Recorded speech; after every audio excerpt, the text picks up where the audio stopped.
My fellow Americans, you do not have to go outside. You do not have to use a pen. You do not have to find a mailbox. You can stay in the comfort of your mother's basement wearing your tighty whities. All you have to do is go to www.NTTFGPOD.com and hit subscribe. We are not these two fucking guys, and we approve this message. I'm Rock. And I'm Archie. Well, our opinions, they might not matter to some, but... What are you doing in there? It's a podcast. Immature, crass, trashy.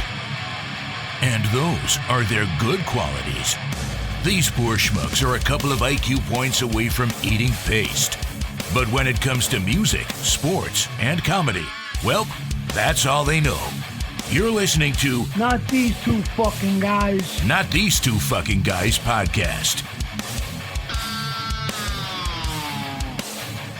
So, Rock, my mom turned 80. God bless Mary. She turned 80, and the only thing she wanted was for my family... Her son not to be a total piece of shit.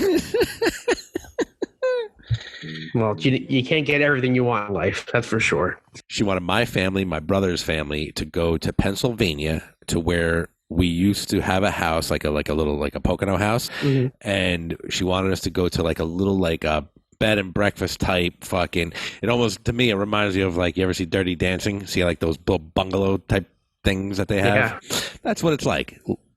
So it's a farm, right? So everything, it's farm. It's grown, but 25% capacity. Everybody got to wear masks when you're walking in and out. That's another story. Mary don't like to wear masks. She's 80. I don't understand why. So, that's all I want for my 80th birthday. I said, all right, so this is what we'll do. So Friday comes and we're going to Pennsylvania. Now, my wife is still working from home and I'm watching the kids. And she's in the office, and I'm trying to pack the car, and we're trying to make sure we have everything because we never took two kids away to a weekend away, so we don't know what we're gonna expect, how to pack for it, what's gonna happen. So me, it was fucked up. So I'm going back and forth. I'm loading the car. I'm like, I don't know if we can take this. Maybe we can't take that stroller. We can't do that. And I'm going back and forth. The kids are going nuts. She's working from home. I was having a mini, what did the kids say? Panic attack. I was a little overwhelmed. So my 14th trip from the car to the garage, from the house to the garage to the car. We had a mouse not too long ago, right? We had a mouse, and a regular Clark Griswold. So we had a mouse, and we got an exterminator, and they set traps. I actually got the guy myself, snapped that motherfucker, got him, bang, with a trap, son. Third day, yeah. So. The guy laid traps in the garage. So every so often I look at the traps. Anything going on? No dice. And I'm off on my way. So my 14th trip to the car, I look to the right, trap number 4. I look and I'm like, holy fucking shit. I started bro, I was doing like a fucking rain dance. I was in my garage by myself. I was like, get the fuck out of here. I swear to God, I'm not even joking around. I was like, holy fucking shit. So now, I look, now, where we're from. We're from Bloomfield. We don't worry about shit like this, bro, in Bloomfield. I mean, we got, mice and rats here and there, but, we're not, whatever. I look in my garage, in the trap, there's a fucking snake. A snake. Oh, my God. A fucking snake, bro. A snake. Not a fucking, oh, look at the little green, what are they, garden snakes or something like that, right? Garter snake. Yeah, all right. Snake? All right. Well, this was a garter Trouser snake. snake. This was a garter snake. Now, from what I know, not poisonous or nothing, it was fucking black with a yellow stripe going down the middle. Go fuck yourself. Black with a fucking yellow stripe going down the middle. Fuck you. I don't deal with that shit. What are you, Steve Irwin? You know it's not poisonous? Well, I know now because I looked it up. But I fucking text my neighbor. I was like, "Yo, I'm moving. I'm out. We fucking snake in the garage. What is this? A movie? Snakes in the garage. Nah, I'm out." So I tell my wife. What would the wife say? Get rid of it. Get it the fuck out of here. No. You know what she says? She goes, she didn't ask if it was alive or dead. I didn't know if it was alive or dead. You know what she asked? You know what she says? She goes, chop his head off with a fucking shovel. I was like, oh my God, you're a fucking crazy woman, aren't you? Whoa. She goes, all right, well, you got Tony Soprano. She goes, all right, well, you got to chop his head off with a fucking shovel. I was like, what? I'm not chopping his head off. I'm like, hold on. And I went back in, and I debated, and I looked at it, and I was looking around my garage for the longest pole to fucking touch it. Now, meanwhile, I know that it's not that big of a snake compared to what a snake could look like, right? A big fucking snake. But it wasn't like that little green snake, you know, that you see around? It was all right. So I finally found... My mom gave us this, you know, when you're too old to pick things up and it's like that little grabber? Yeah. It's the claw. The claw. So I fucking tapped the mousetrap once. Now, as I go back and forth like a couple times to see if it's still there, I feel like psychologically it's moving. I thought it moved. I'm like, it's alive. Fuck this. I don't know what the fuck I'm going to do. My wife wants me to fucking decapitate this motherfucker. I don't know what to do.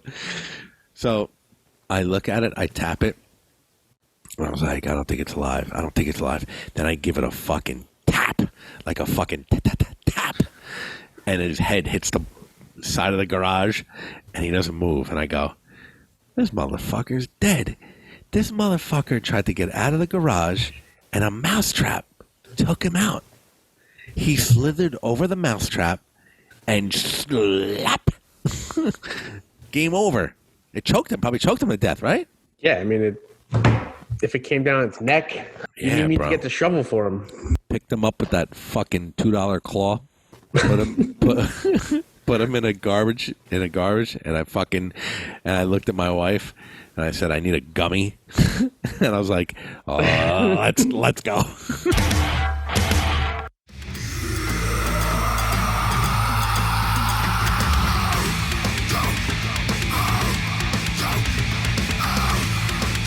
Our special guest tonight. Talk to me.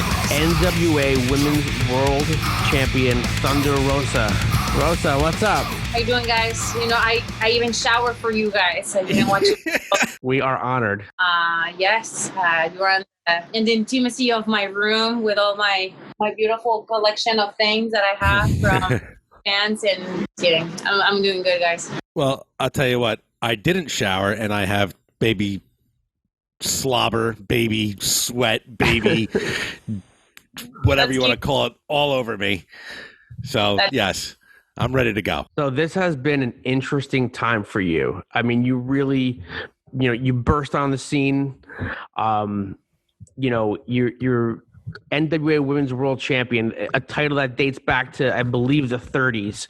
Yes, sir. Like all-time greats like Mildred Burke, Fabulous Moolah. How does it feel to have that same championship that these women have held? Well, it's very special because you become part of history, of wrestling history for the rest of times. And the cool part about being a champion for like something like NWA Women's World Champion is that you can cement your own legacy.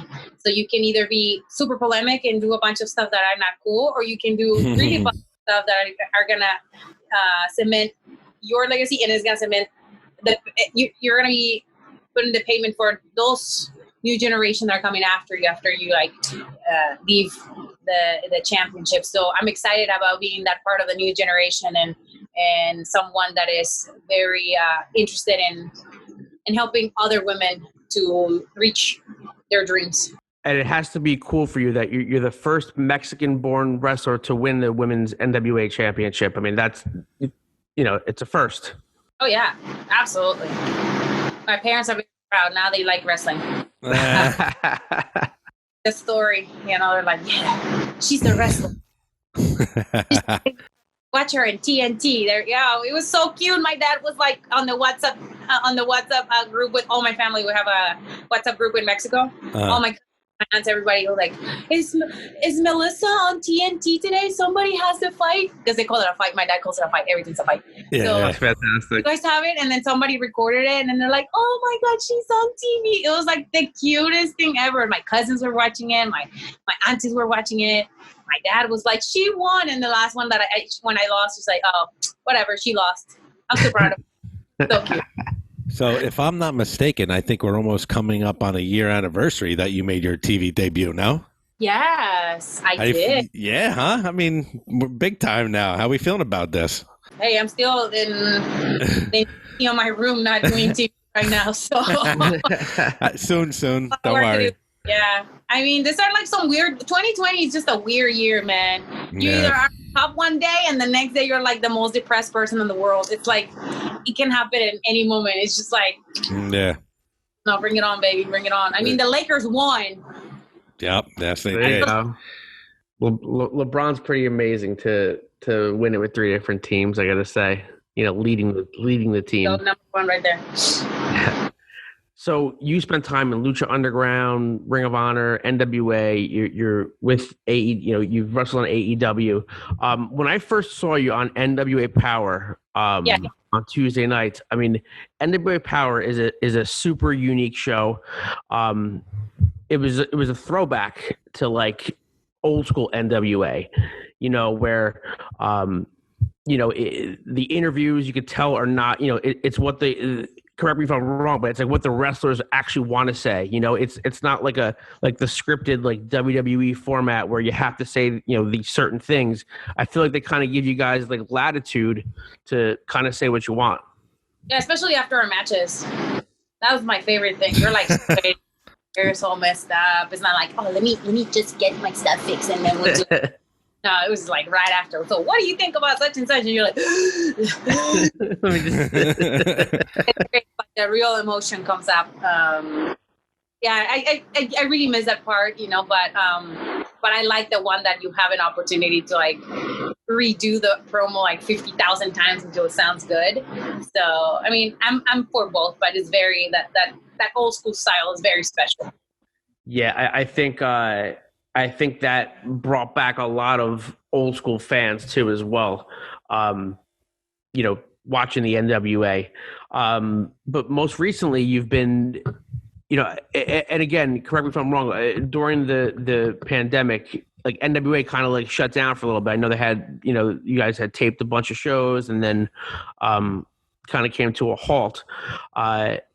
And then very surprising to see you pop up in AEW. And I thought that was cool because you don't usually see a lot of cross promotion. It's 2020, baby. Yeah. I couldn't believe it either. Like Rocco's like my like guide, my liaison into like the wrestling. No, he helps me out a lot. That, you know, the bits and parts that I don't get and understand and don't follow. But he told me this, and I went, usually usually they compete. They're not, you know, going with each other. They're going against each other with ratings, with times, with wrestlers and everything, you know? Yeah.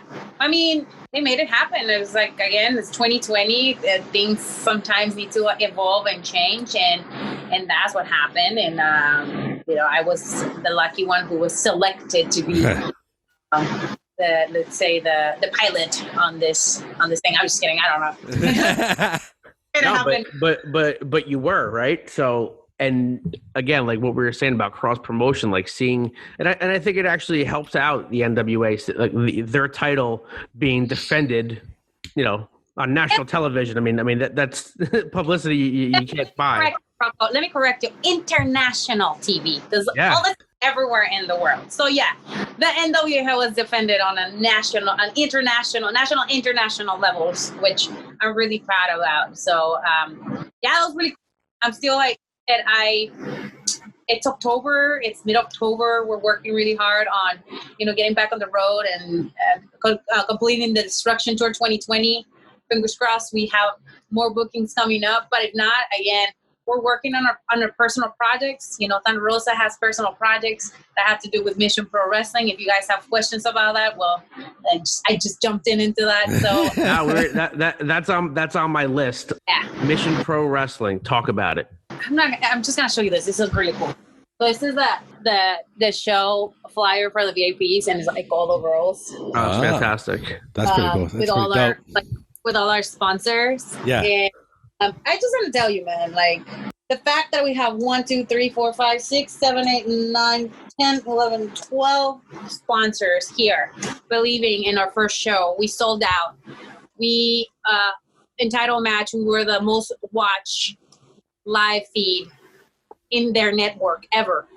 That tells you it's just the beginning, and like how we are doing things the right way is going to be pretty amazing. Not for me, not for my family, for the future talent that we are bringing to our show. We have so much stuff that we're working on, and it's a learning curve and a learning process because our business is growing so fast that very good things are going to happen in 2021 with COVID or without COVID. We will make it happen, and we are just excited about it. We have a show in November 6th. We have 14 sponsors in this show, and we're accepting sponsors for our show on December 11th, where we'll be crowning our champion, because this is a tournament of health. And it's really exciting because a lot of these matches, again, this is the first time ever seen matches, and we're bringing talent that people are kind of like, well, I actually think she's good. Like, we've seen these people struggle just as much as we have, and nobody gave them an opportunity, and we're bringing them over, and we're like, we want you to be seen. We want you to get that opportunity, and we will be putting eyes on you. If it's not, you don't stay with us, you probably will get signed somewhere. And like, that's our whole thing. We want our girls from everywhere in the United States and in the world too, to have opportunities to work and network with everybody, because even though we are in different parts of the world, we are very close together. This is a very close community. Women's wrestlers, like, they all know each other one way or another. Sure. But it's important that we need to bring them together in a positive way, and where we are all working together to get to be better and make each other better. That's cool. And I also heard you say that an all women's wrestling promotion, but also you wanted it to be as many women, every job within the company. Is that correct? Yes. We're working our hardest to get everybody in there, and it's been really good. We have so many women from all over the country. This is the coolest thing. I had photographers that are women that just want to come and cover the show. People in production now that they want to offer their services. Just freelance. Referees. Agents. If you want, my wife will bake. Bake. We have like a year been like texting me a lot, and she's like, I want to help. I feel so bad because I was like, I don't know how. Yeah. Like, so you can be part of the show, because we're not doing the gears right there yet. But I promise you, when we get to that point, like, you'll be the first one that will be in there when we have like a TV deal or a YouTube deal where we have like good money coming in, and they're like, okay, ladies, we're gonna get your gears for this show and stuff like that. I mean, everything is possible, and we're really, like I said, we're really excited. We're really focusing on training as much as we can the ladies, the young talent, especially here from Texas, and the ones that are coming out, and they're just like investing in ourselves too. To give them that opportunity to work differently, to like get knowledge every time they get in the ring with us. That knowledge that otherwise in another indie show they won't get. I mean, you have Jazz as your agent. Ask her questions, follow her lead, and believe me, your story will be great. You have Robin Reed, who's very passionate about women's professional wrestling. You have me. And then everybody else that is in the locker room, like, we are all like talking to each other, giving each other feedback, watching our matches and being positive. So that's the whole thing. So it's a very exciting time, and like we had another promotion before This not quite like that. It's like this ground changing. Like I promise you, I'm like some days I wake up and I'm like, man, it's been a rough month because I haven't wrestled. Like I haven't been in the ring performing. But I gotta remind myself that it's not always about me, right? It's like my family, we are all working to create something different that has never been done before. So therefore, it's gonna be hard. Yeah. Yes. I love the fire and I love the passion. And do we see down the road as our goal like a pay-per-view? Hell yeah. I mean, It's like I have a vision, and I share this with my husband, and it's not impossible. Like I would love to run a show, like a full production show, just kind of wow. But just imagine run all by females. That's awesome. Camera women, photographers, production, editors, everything. There's never been done before, ever. There's always been, what was that? And we're already doing it on a smaller scale, and people believe in what we're doing. Yeah. And it's a positive environment. Again, it's like we always stress it very, very hard to all the ladies that work with us. If you have an ego, you need to make sure you check it at the door. That's it. You check that. So this is Friday, November 6th, MPW. Yeah. You're wrestling Raylyn for the NWA Women's Championship. Yeah, she's going to die. I said it 3 times. I told the Filipino guys. I told the guys from Liverpool. I told my homegirl from LA. I think I had another interview. I don't remember. I had so many interviews today. And I'm telling you guys, she's going to die. She already know. I already texted her. You are going to die. Be ready. So P.S. talk about hugs and kisses. I'm sorry, Arch. Go ahead. No, that's okay. Go ahead. Talk about your last pay-per-view match. You faced Hikaru Shida at AEW pay-per-view All Out. That had to be a huge thrill because you had just gotten into AEW at the time. Yeah. Oh yeah, dude. It was like a roller coaster of emotions. Putting it together, the process of putting it together, traveling, thinking about the gear that you're gonna wear, your entrance, the energy that you want to put out there, the fact that there was like hardly any fans, and everything. And the worst part was at this point, after everything, we had everything together. We're getting ready. Then the match with Sammy and Matt Hardy happened. That was really scary. I got to see Matt through the curtains, and it was like one of the scariest things I've seen in a long time. Yeah, that forklift spot was pretty sick. It was a sickening thud. We were in Gorilla. We were getting ready. Then all of a sudden they're like, "Okay, guys, you guys are up." And I'm like, "What do you mean we're up?" It was like there was something happened and you guys have like more time. And I was like, "Okay, cool." But then I didn't know what happened until I saw Matt, and I was like, "Oh my God!" Like that's the worst case scenario for somebody to go in and follow something like that. It's such a terrible accident, And I was like, "Oh Jesus!" But we got in there and man, I was on fire. Like I felt an awesome match. Everything. Prior to an individual match, how much prepping as far as can you hear me?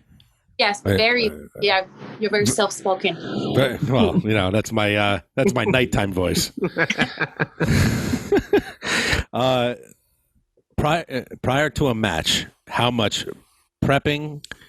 How much? Going over the script, knowing what the outcome is going to be. How much is it? How much of time is dedicated prior to one match? I think for this one specifically, at least I could study 5 hours. Like I watch videos of her.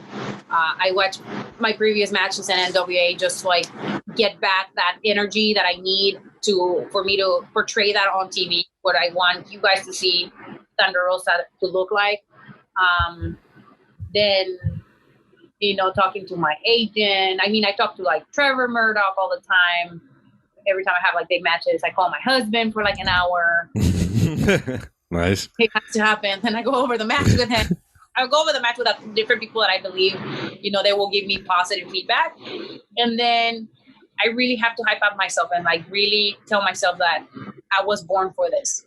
and I was born for greatness, and I was born for this, and I just have to keep telling that to myself, no matter what the outcome is, and remember myself, keep your opponent safe at all costs, always, and just thinking like positive things. So sometimes, like especially with matches like this, like you can get in and you can be like you will be doubting yourself if you come out like that. Yeah, everybody's gonna see it. Got it.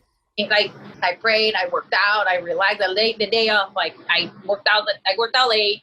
I went in and I had my food, relax a little bit, then went there, and then just prep in there, like walk in the ring, just felt everything, because you never know when you're gonna come back. Yeah. You think that everything is said and whatever, and you feel like you're on top of the world, but you don't know if like this is the last time that you're gonna experience something like this. So this time I really focus on experiencing and feeling everything. And I can tell you, like when I'm like going over this step by step, I still remember, getting ready, asking Jericho for a podcast. Hey, can I do your podcast? And like I did an hour before a match. It was crazy. Oh, really?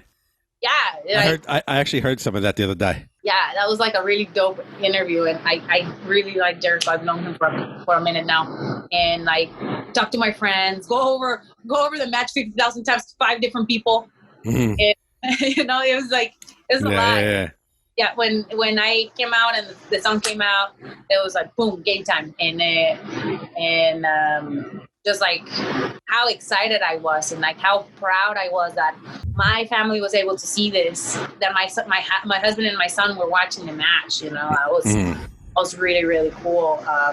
And then thinking about some other people that are no longer with us, that how proud they would have been just to see me getting to that point and achieving that, in like at the end, like accomplishing that and making sure that my opponent looked like $1 gazillion, like a champion that she is, and that's the most important part for me, because otherwise that wasn't for me.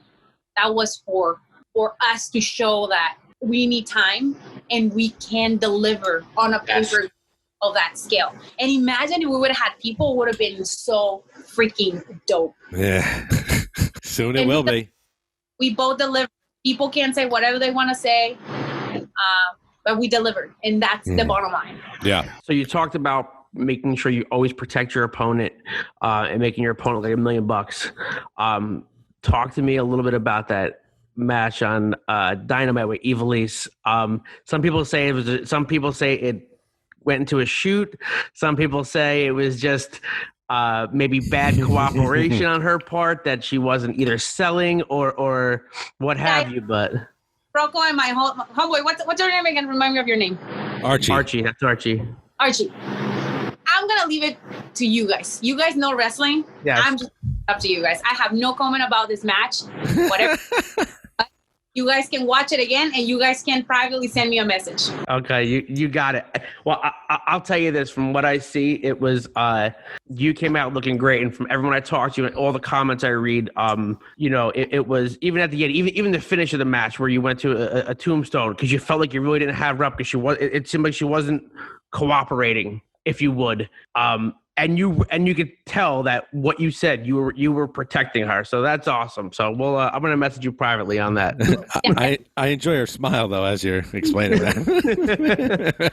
We'll call it a smile. No, I mean, like, that's what I'm saying. Like, this question has been asked to me a couple times, and I always tell everybody the question. I will let you guys to answer your own question on your own. And if you want to, like I said, if you want to DM me, text me, give me your observation. I have absolutely comment on this. Like I said, I'm very thankful that AEW allowed the NWA to give us an opportunity to defend the championship at an international level. And I'm really happy that, I am still the NWA undeniable, the NWA women's champion.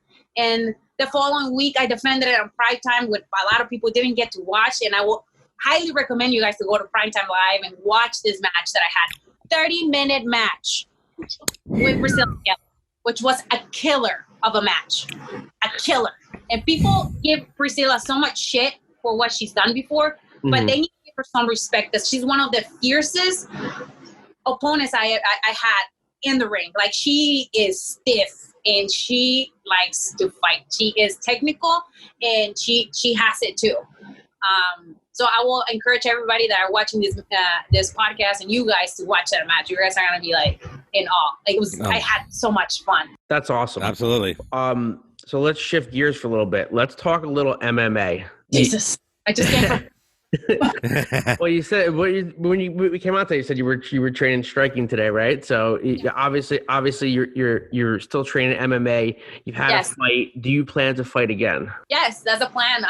Right now, because of like all the traveling and everything, it's been very difficult for me to find a time in a schedule for me to train, especially jiu-jitsu. I have not been able to get into jiu-jitsu right now. It's just striking. It's like 1 hour in and out, and then and right now with like all the interviews, getting back on track and all that stuff, I have to take care of that before I get back fully on training. But yeah, man, like the whole entire COVID time, I was doing boxing. I found an excellent coach, Xavier. I miss him. He's now in Georgia.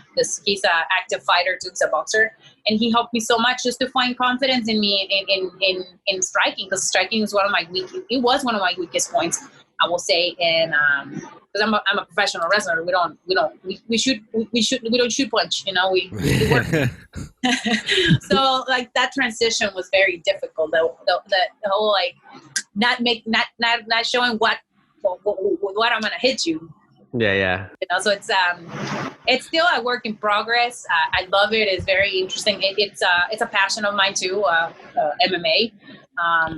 But professional wrestling is my job. So when they call, and I'm like, sorry guys, I gotta go. So, you know, Combate Americas understand that. They understand fully from the moment they hire me that professional wrestling is my job. And right now my platform is growing, my name is growing. So I have to take priority on that. But once that slows down, then I take priority on my training. My training is very important for me. I am a professional athlete. I have to look like a professional athlete. I have to eat like a professional athlete. I have to be professional.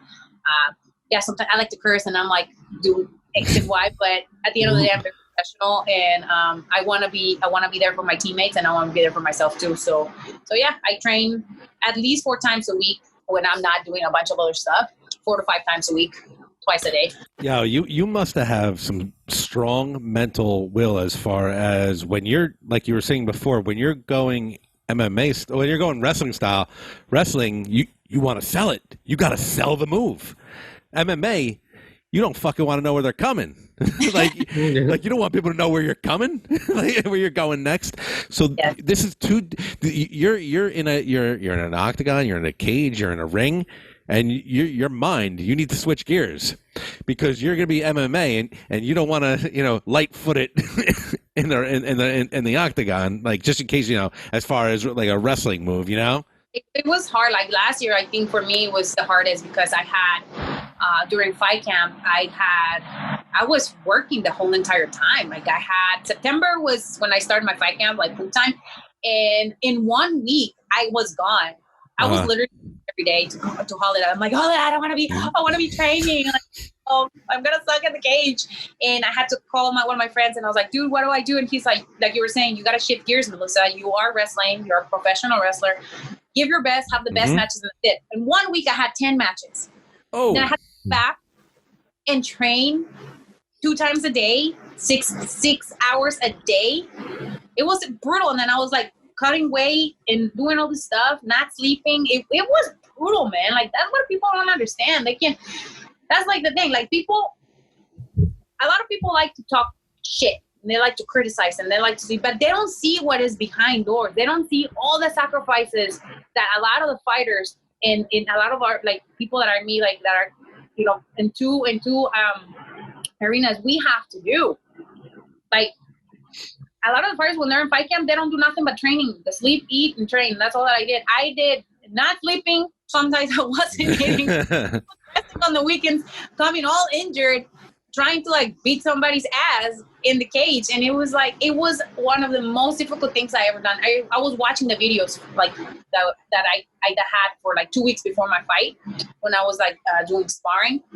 And like there was at one point they broke me. I was crying. I was so frustrated because my takedowns weren't looking good. My striking was crappy. Like I was dropping my hands. And I was green as hell. I had less than six months of training before I jumped into a cage. So, and on top of that, I was traveling the whole entire time. So there was like no downtime for me until like October. That was the only time I had down. It was like I had 4 weeks before my fight when I was like just training.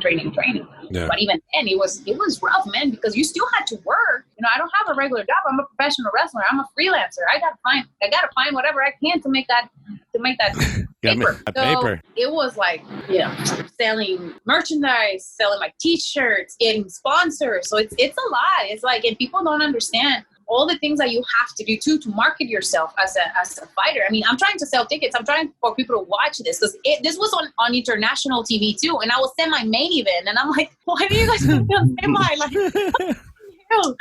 but you know what? I went there. I gave my best. I didn't bitch out.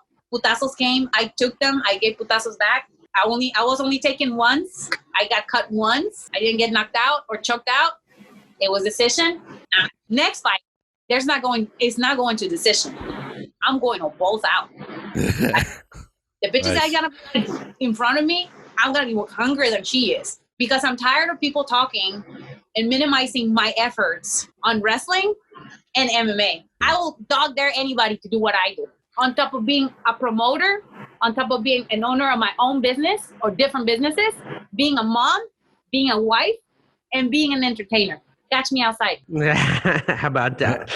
I don't know how you do it all. Me either. I'm nervous right now. I'll be honest with you. I'm a little nervous right now. She's in San Antonio. We're in Jersey, and through the camera, I'm fucking nervous. Okay, go ahead.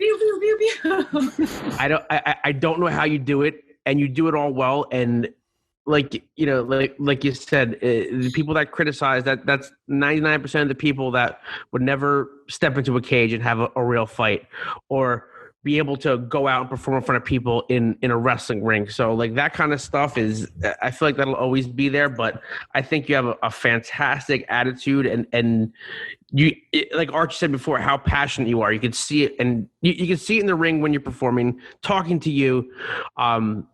You feel the same thing. And that's pretty awesome. Hey, that's the only way. If I'm going to be here in professional wrestling and I never get signed anywhere, at least I'm going to make a good impression, an impression in the independent team, that it doesn't matter where you come from. It doesn't matter what you do or not. It's what you portray and you put out there. Your energy, your positiveness, the willingness to help, and the willingness to be humble and to continue to be humble. Because once you're done, you're not going to take anything with you. Nothing. Once you're like done and retired, when you're not on the spotlight and you were not in WWE or on that encyclopedia, nobody's going to give a damn about you. Yeah. But if you are positive and you help others and you help them get what they need to get without expecting anything back, believe me, they will gonna remember. Oh, I remember Thunder. That was Thunder Mama. She was always helping us out. She was always opening the house for us to like do something. She brought me food when I was starving. Like she sent me $20 when I didn't have money to like go somewhere. You know, that's the kind of stuff. Or she opened doors for me to come and work in the United States. Many people did it for me. I'm gonna keep doing it for them because this is a way to pay my respects to those that did it for me. That's awesome. Well, listen, we appreciate that you taking time out of your busy schedule. We're looking forward to seeing you on November 6th, MPW. Tell everybody where they can find you. Where can they purchase merchandise? What are your sites? Find me in San Antonio, Texas, baby. Not for real. I always put where I train, and I'm sponsored by World Gym and Ingram Park too. You can find me on thunderrosa.net, www.thunderrosa.net.